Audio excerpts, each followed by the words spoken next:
राम राम जी। 150 साल पहले का हरियाणा वीडियो सीरीज में आपका स्वागत है।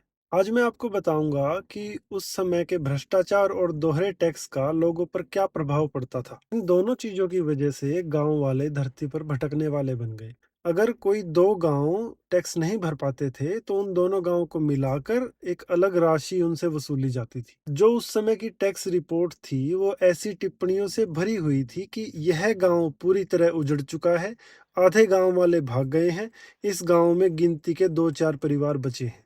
अंग्रेजी इतिहासकार लिखते हैं कि सुरक्षित सिख राज्य करनाल से केवल 1 मील की दूरी तक आ पहुंचे थे और जिले को उत्तर और पश्चिम से घेर लिया था। सरकारी गांवों के बीच छोटे छोटे जागीरदारों की जमीनें बिखरी हुई थी।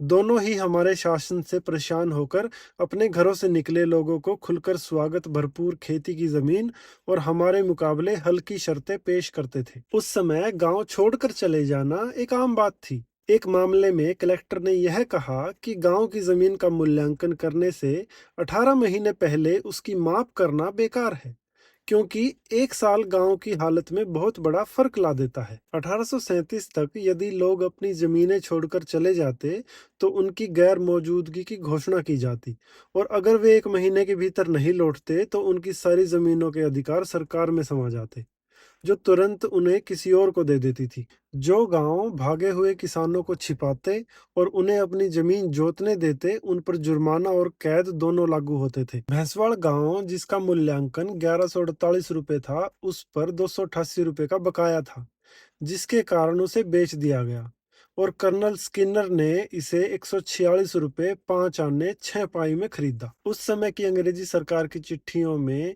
टैक्स ना भर पाना हठधर्म और गांव छोड़कर चले जाना बगावत के रूप में देखा जाता था, तो उनकी चिट्ठियां बगावत को कुचलने के लिए आवश्यक कठोर कदमों से भरी पड़ी थी। लेकिन लोगों की ये हठधर्मी वास्तव में उस मांग को न चुकाने में थी जो उनकी उपज, पशुओं और खेती का 60% निकल जाती थी।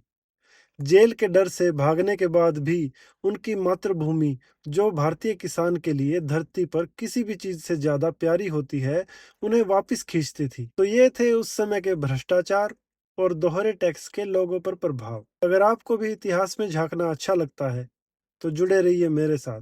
तब तक के लिए राम राम।